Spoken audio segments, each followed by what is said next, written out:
What's going on, guys? So the other day my friend Jeff sent me a list of his system specs and wanted to get my opinion on which parts he should consider upgrading to get it up to speed. And I looked at it really quick and just thought to myself, dude, you're way beyond an upgrade. At this point, you just need a new system entirely. So I kind of wanted to take this opportunity to show you guys how I pick out parts for a build and sort of the rationale that goes behind it when I'm searching for parts and comparing prices online between different e-tailers and things like that. Jeff's mainly going to be using the system for gaming and streaming, and his max budget is $1,000 flat. It actually kind of gets me excited because with $1,000 you can do quite a lot, but you also have to cut some corners. You have to be a bit more considerate with how you're allocating each dollar and what areas of the build you can skimp on and which ones you should definitely not skimp on. So I thought it was a good use case scenario to show you guys exactly how I would go about picking out parts for a system of this nature. So you can see right here I've got his system specs on the left, which he currently has an Intel Core i5-2500K, which is a 4-core, 4-thread CPU, an Asus P8-P67 Pro motherboard, 8 gigs of DDR3 memory. For his graphics card, he's got an Asus GTX 570 DirectCU 2, which was a great card for its time, but now I'm sure it's starting to really show its age. His CPU cooler is a Cooler Master Hyper 212 Plus. For his SSD, he has a 64 gig Crucial M4. This is the same SSD that I had in my first build back in 2011 too. 64 gigs was about all he or I could afford in terms of NAND flash storage back then because it was so expensive. I think we probably paid 200, maybe 250 bucks for that drive. I mean, it was a privilege to even have an SSD of any capacity in your rig back then. So it should be interesting to see how much more SSD we can get for our money here in 2019. For a hard drive, he has a 1TB Seagate Barracuda 7200 RPM. His power supply is an OCZ 850 watt gold, and his case is an Antec 902. Now, in Jeff's case, I would probably suggest that he consider reusing those last three parts, the hard drive, power supply, and case, assuming that they're all still in decent condition and working properly, because they're still very usable and can still work perfectly fine in an updated modern system. And that would save him quite a bit of money. I would estimate anywhere from $150 to maybe $200 that he could distribute elsewhere in the build. But for the purpose of this video, since some of you guys might be using this as a guide and potentially starting from scratch, I'm gonna part out the entire list from scratch as well so that you guys can sort of build along with me. Jeff also mentioned that he's still using Windows 7 as his operating system, which is perhaps a small indication that this is an older system we're dealing with. And his monitor is an Asus VA248 24-inch 1920 by 1080 display. He did mention that he's also going to upgrade that when he gets this new system to a 1440p monitor. Probably still 16:9, so 2560 by 1440, but that's definitely something we have to keep in mind now as we go about picking out the parts for this build. All right, so sorry if that was a lot of word vomit that I just spewed at you guys. I just wanted to give you an idea of where Jeff's currently at with his existing system. Now we can get into the good stuff, actually picking out some parts for his $1,000 gamer streamer system. We have Amazon on the left and Newegg on the right, just so we can compare prices. I generally like to use Newegg for its search feature. Yeah, power search. The power search function in Newegg is great. It really helps you narrow down exactly what you're looking for, but I also have Amazon open as well, so I can price check and price match to see what has the better deal for the given component that I'm looking up. But let's pick out our first part here, which is the CPU. Now, before I decide what CPU I'm gonna use, I first have to figure out what platform makes the most sense for the build. And given our needs and budget, Ryzen has this in the bag. I think AMD Ryzen and the AM4 platform just has a lot more to offer at this time than Intel does. I mean, when you consider AM4's backwards and forwards compatibility, being able to drop in an upgraded or a higher end CPU into your existing motherboard pretty much effortlessly, except for maybe having to do a BIOS update or something like that, is such an appealing thing because not everyone has the money for their dream PC today. You might have to start off mid-range or entry level and then work your way up to a nicer CPU. And AMD just allows that to be a very easy process when you are finally ready to upgrade. Whereas your ability to do that on an Intel platform is much more limited. And the other thing I like about AMD is being able to overclock virtually any Ryzen CPU on any of their mainstream platforms or chipsets, whether it be the cheaper B450 or the more expensive X470 or X570 boards. You don't really get that privilege on Intel. You have to buy their flagship platform, which in this case would be Z390 if we're talking about the mainstream, which is going to cost you a lot more than their cheaper end options. Not to mention you have to buy a CPU with an unlocked multiplier, whereas they're pretty much all unlocked on AMD's side. I mean, just those two things alone are enough for me to lean towards Ryzen, and then you factor in the various CPU options that they have that have higher core and thread counts and are more well-rounded and better at workstation tasks, and now with Ryzen 3000 have higher IPC and really give Intel a run for their money in terms of being good gaming CPUs as well. It's a fairly easy choice for me to recommend Ryzen in this case specifically. So we're gonna go with a Ryzen CPU, and for a $1,000 PC, I'm gonna suggest either that we go with the Ryzen 3600 or a Ryzen 7 2700X. These two chips are both fantastic options. It really kind of just boils down to what you prioritize, because they're very similarly priced, almost exactly the same, off by a couple bucks at roughly $200. The Ryzen 5 3600 being a 6-core 12-thread CPU, whereas the 2700X is an 8-core 16-thread CPU. And so you can infer from that that the 2700X is going to be smoother. It's going to be a bit more equipped to handle multi-threaded tasks and workloads like streaming or editing. If Jeff's going to plan to cut together different highlight reels for his Twitch channel, then that's additional horsepower that he's going to have on hand that the 3600 is going to be more limited by, having fewer threads and cores. But the 3600 is technically the faster gaming CPU at the end of the day, having higher IPC. So you kind of have to weigh the pros and cons there and what you're really after. I honestly think that for Jeff, the 2700X would be a smarter choice, because he is going to be gaming at 1440p, and which is going to put a little bit more taxation on the GPU, and in that case you're not going to notice as large of a performance gap between the 3600 and the 2700X, because we have a bit more of a GPU bound scenario going on. If he was gaming at 1080p and he had a really high-end GPU, for example, and he was trying to target 144 hertz or FPS, then it would be a completely different story, and I might suggest the 3600 instead, because that specific combination of hardware would definitely allow the 3600 to shine a bit more. So I'm going to go with the 2700X, but again, either the 3600 or the 2700X would be a fantastic choice in Jeff's case. It's kind of a flip of the coin here. I'm going to go with the 2700X, and that's going to be $198. Let me just double check it on Newegg. $199 on Newegg, so we'll go with the Amazon price. It's a buck or two cheaper. And for a motherboard, let's go with our power search function here. I'm just gonna type in motherboard, AMD. So I'm gonna avoid mini ITX. We're gonna go with ATX or micro ATX.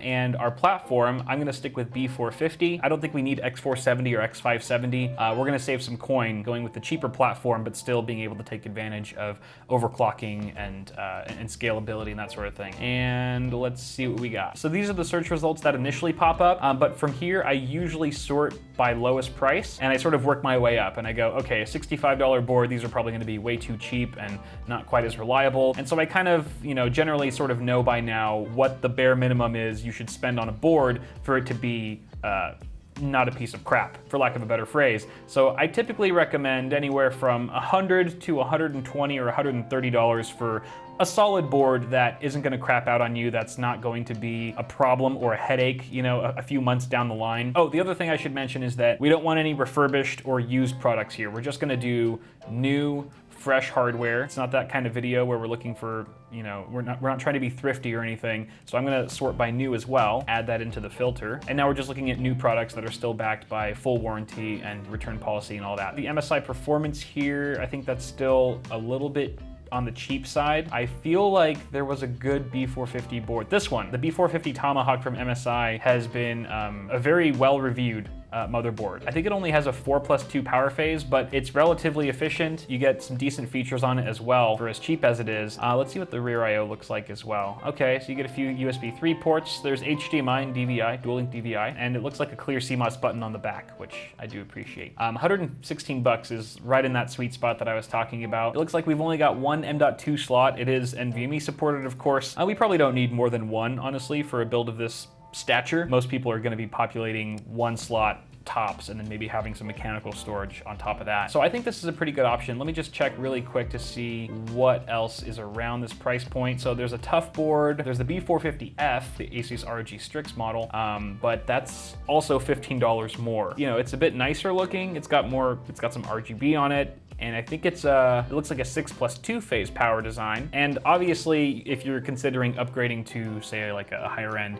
CPU, having a strong power delivery on board is very important. But I don't think we'd have any issue dropping in like a 3700X or even a 3900X on the Tomahawk. So I think I'm gonna go that route. Price check on Amazon, they have it for a whole $1 cheaper. Okay, Amazon wins. Now for memory, I think we should do 16 gigabytes because that's pretty standard for most gaming and streaming systems these days. You can go 32 if you're a really hardcore streamer and content creator, but again, given the price, I think we're gonna have to settle for 16 for now. Let's try to get him some 3600 speed DDR4 in here because Ryzen likes fast memory. There it is. We're gonna go with two 8 gig sticks. So a dual channel kit and search. Again, we're gonna sort by lowest price. And the first one that pops up is actually a pretty decent kit. G-Skill Ripjaws 5 and it's 3600 speed. Yeah, cast latency is not gonna be great for a kit this cheap at that frequency. 19 and 20 and 40 isn't the best by any stretch. What are our other options saying? We have an Olo-Y Warhawk RGB. These timings are more or less the same and I have zero experience with this brand or kit, so I'm gonna avoid that probably. And then you go up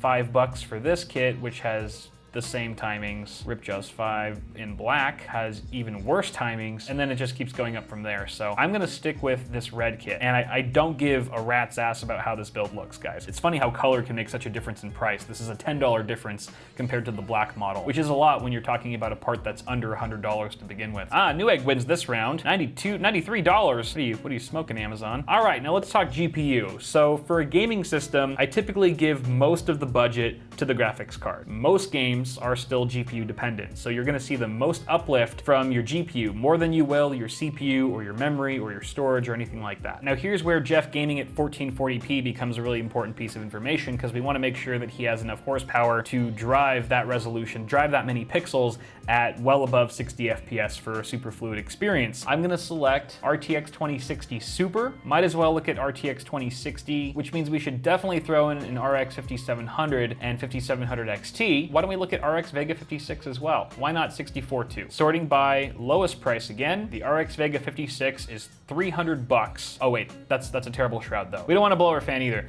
So the RTX 2060 for $340. There's also an RX Vega 56 for $339. But let's see what we can get an RX 5700 for. $360. That's not a whole lot more than the RX Vega 56. RTX 2060 Super going for $399. Gigabyte's WindForce OC 8G card is also a $400 2060 Super. Okay, and here it looks like we have our cheapest RX 5700 XT from ASRock, the XT Challenger for $410. $10 more than an RTX 2060 Super. I've never worked with an ASRock GPU, I've just realized, so it might be perfectly fine, but it makes me a little nervous for some reason. I feel like these two cards trade blows depending on the title. I honestly think that for $20 cheaper, the RTX 2060 might actually be the better value here. I think this might be our boy. It's got two good looking fans on it with a couple heat pipes. We have a single 8-pin PEG connector, and this is again the cheapest, I would say the cheapest 1440p ready GPU that we could find that's add-in board partner, has a custom cooler on it that's not blower style. Same price on Amazon. Oh, there is an XFX Radeon RX 5700 XT, 400, oh damn it,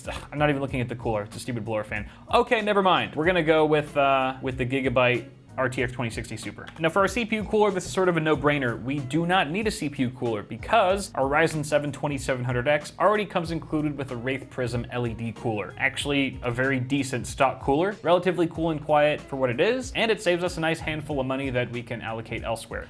Moving on, let's move on to SSD. I think we can get away with a 250-ish gig. We should go NVMe M.2, NVMe PCI Express 3.0x4 because they're not that much more expensive than SATA 3 drives right now. Even in the M.2 form factor, they've just come down in price so much. We're seeing options in the $30 to $40 price range right off the bat. I mean, decent reputable companies like Silicon Power and Mushkin are having them as low as $37.99. 3100 read, 1100 write for the Silicon Power. Our Mushkin is slower on the reads at 2010 megabytes per second, but a little faster on sequential writes at 1250. On paper, it looks like, particularly with the reads, it's a lot faster with the reads than the Mushkin drive is with its writes. I think this is our boy here, so I might go with this. Let me just see what else is here. SX6000 definitely doesn't have the same kind of reads that the Silicon Power does. There's Lexar and Plextor and Team Group, and now we're getting a bit more expensive here. So I'm just gonna go with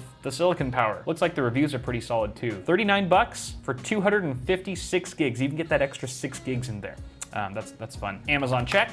Ooh, a whole $1 cheaper once again. Now the hard drive is a fairly subjective thing as well, depending on how much storage you actually need. I typically recommend 2 terabytes if you can afford it, just to make sure that there's ample room for all of your games, any other mass storage or backup files that you need to put on there. But everyone's different. You might play games that don't necessarily take up a lot of space, or you don't have a ton of titles to download, so maybe 1 terabyte is fine. And plus we have 256 gigs on our SSD. So I'm gonna go and see what we can get for roughly 1.5 to 2 terabytes in lowest enterprise. A lot of these drives are going to be enterprise at the low end. There's a WL 2 terabyte, which got decent reviews. It is also 64 megabyte cache, 7200, and this looks to be like a standard non-enterprise drive. 45 bucks for 2 terabytes. I'm sold. Unless we can find something better on Amazon. All right, I'm not seeing a lot of great options on Amazon here, so I'm just going to stick with the WL 2 terabyte. Now we don't want to skimp out on a power supply much here, because if something goes wrong with it, if we get a bad, cheap unit, worst case scenario is that it can do permanent damage to the parts that it's connected to. At the same time, we also want to be mindful for this build, and we don't want to go crazy and buy into a bunch of features that we don't really need. So it's a matter of striking that balance. I'm going to look from 500 to 600 watts here. I think that should be more than enough power for what we have, even if we're overclocking, especially if we're getting an 80 plus gold or even a bronze unit. Just to bump up the efficiency some.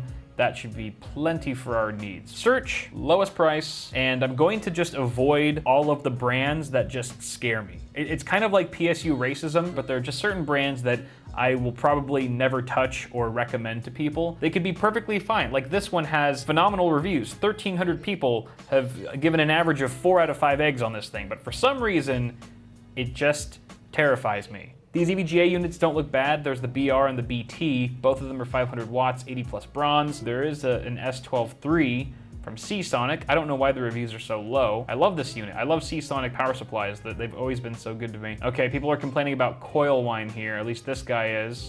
Cons, high pitch whine. So multiple people are complaining about coil whine. Maybe it was the 650 or the 620 watt unit that I worked with more, which didn't have that issue. Oh yeah, the 550 watt unit. This is the one that I like. It's non-modular, but it's not going to affect performance, so I don't really care.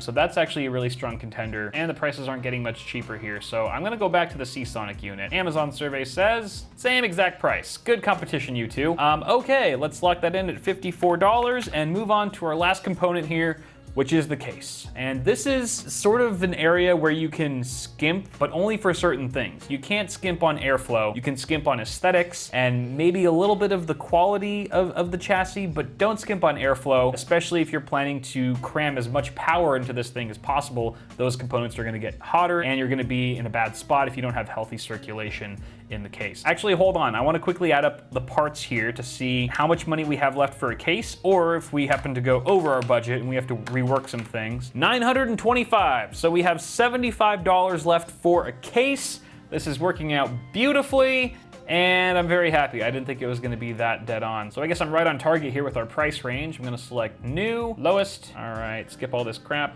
Nope, closed panel, choked for airflow. Wait, is that whole front panel mesh? It is. Cougar MX330. Although, does it not come with any fans at the front? There are no fans. Okay, never mind, no fans. Ooh, Fractal Design Focus G. Completely forgot about that case in this lovely shade of horrific blue. That looks terrible, but my God, look at all that mesh. Okay, black is $55.88. It comes with 2 fans at the front, acrylic side panel, don't care, no power supply shroud, don't care. We could just use this case and call it a day. That would bring us even under our $1,000 budget. There are no fans elsewhere in the case though, so exhaust might be an issue, but this is definitely looking better than the other 2 options we just looked at. Let's keep hunting for a moment, see if we find anything better. Okay, we're at the high end of our case budget now, looking at some $75 chassis thereabouts, and I'm just not really seeing anything that looks as promising as the Focus G, which is roughly 20 bucks cheaper. So I think I'm gonna do Focus G. Y'all, we're gonna go with a $55 case, and I have no shame. Gotta get that airflow. It was 55, right? Oh, 52. Wait, no, I'm sorry. Okay, $52 for the blue one, or you could go 56 for the black one. I'm gonna go with 56.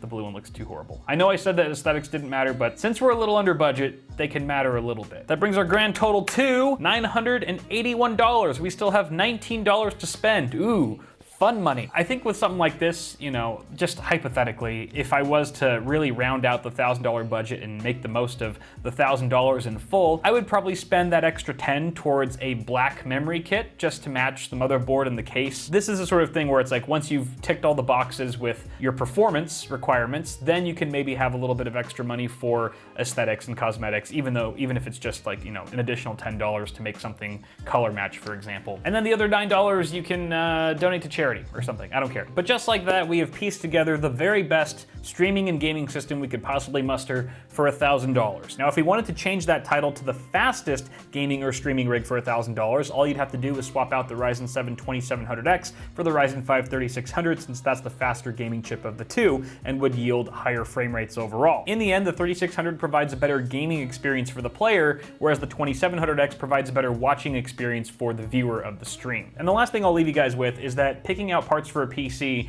is not 100% science. There's a bunch of different ways we could have handled this today. And so if you have any other ideas or suggestions of your own on how to part out a $1,000 gaming/streaming PC, feel free to share it down below so other people can take a look, maybe get some ideas for their next build. But that's gonna do it for me, guys. Thank you so much for watching this video. Toss a like on it if you enjoyed it. If you wanna see more videos like this where I put together parts lists and stuff, let me know, so maybe I'll do some more in the future. But that's all. Subscribe to the channel for more tech stuff coming at you really soon. Thank you again for watching, and I'll see you guys in the next video.